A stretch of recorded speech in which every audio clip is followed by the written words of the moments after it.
my niece just fucked up the video. Wow, goddamn.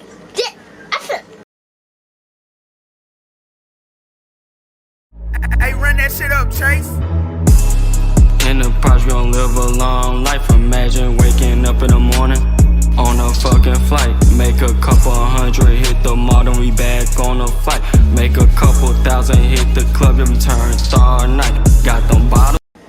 What it do, YouTube? It's your boy Duwop. You know what time it is. Go ahead and hit that like button and subscribe. It don't cost you a thing to support your boy Duwop. You know what I'm saying? I was trying to do a whole little heart, but you get through the pitch. You know what I'm saying? But we finna go ahead and just dive into what we talking about. Tee Grizzley is supposedly, allegedly being blamed for the death of his aunt. You know? And we finna just go right into it. You know, Flacco from No Jumper was talking about this, and we're gonna go ahead and just dive into it. Let's go. He killed started off as a simple conspiracy. It's now escalated to the point where the murder suspect defense is in court saying that Tee Grizzley paid for the hit. Let's do a quick recap just to make sure everybody is caught up on this situation. And if you're not caught up and didn't watch the other two videos, you can go to the Tee Grizzley playlist to get caught up.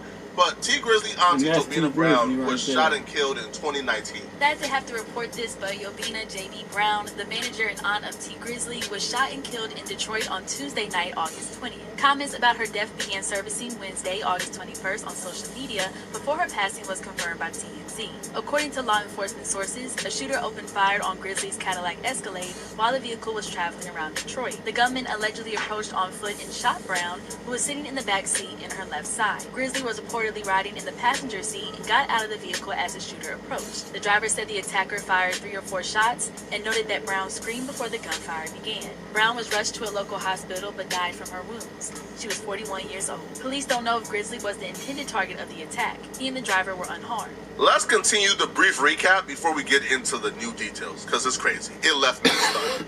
So if you watched my last video, you know that Tee Grizzley did an interview. My bad. During this interview, Tee Grizzley detailed exactly what took place moments before the shootout.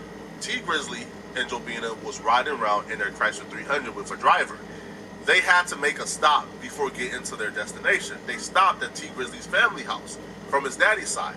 When they stopped there, Tee Grizzley got out from the back driver's side. Yobina was sitting in the back passenger side.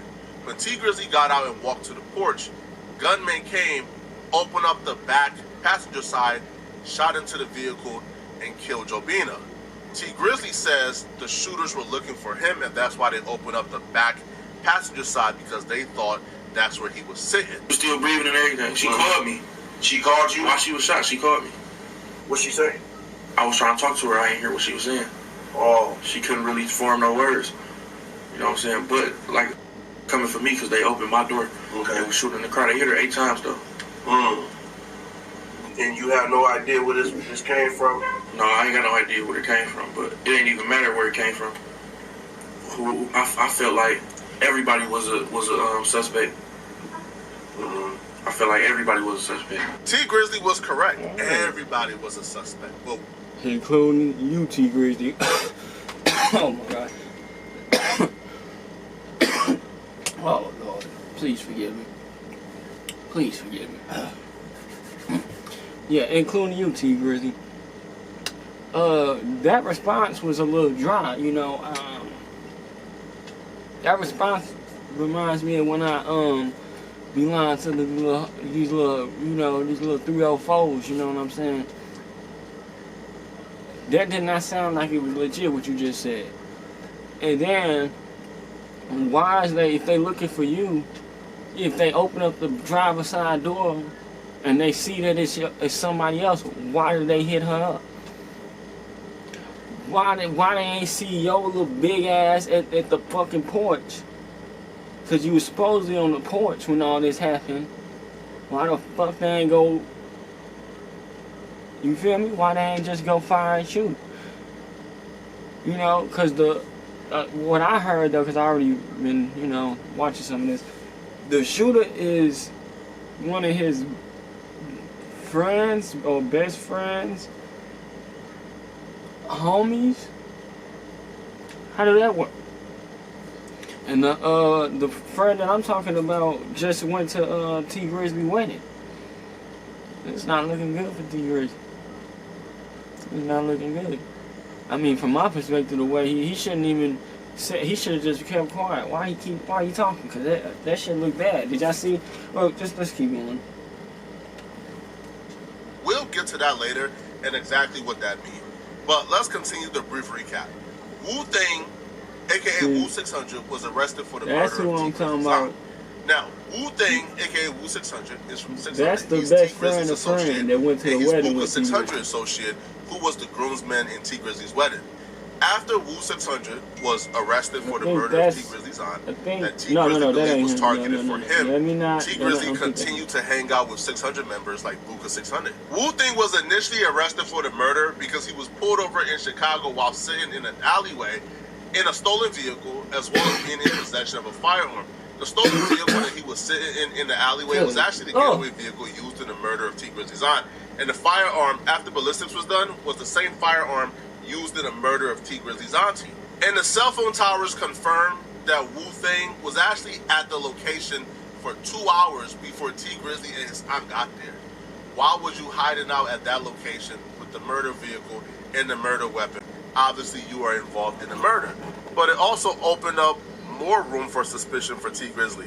If this was a stop that was out the blue, it was a stop that came up while you was in the vehicle, and you just made an emergency stop somewhere to grab something, then how did the shooters know to be at that location for 2 hours? It didn't make sense whatsoever. And if they were at that location for 2 hours and they see you get out, then why would they open up the vehicle and kill your aunt if they were looking for you? It made zero sense whatsoever. And it didn't make sense to the police either. The police chief wasn't buying Tee Grizzley's story either. My sources told me, and when I say sources, understand this when I tell you this. I'm not talking about hearsay. I'm not talking about associates. I'm talking everything I tell you. You getting all this shit from? They've been in the room when it happened. I'm not talking about, hey yo, I heard this. Hey yo, Pookie told me. No, I'm talking about when I tell you something in this video. Understand, the person I heard it from was in the room when it happened. The person that told me is connected directly to the situation. Alright, Flocka, come on now. Police chief, stop with all the extraness. Tell us what you want. What you want to tell us. Imagine being able to build for any reason. But I get the picture though. That boy Tee Grizzley is in some high water. I still don't. Like, why are you hanging with the you know, the killer of your auntie friend? Can't he backdoor you now too? If he still wants to, if that was the case? I don't know. Tell me what your thoughts in the comments though. Because if you made it this far, go ahead. And if you made it this far, go ahead and like, comment, and subscribe. Because you know a lot of people don't make it this far. It's your boy Duwop. And I'm out. My niece just fucked up the video. Wow, goddamn.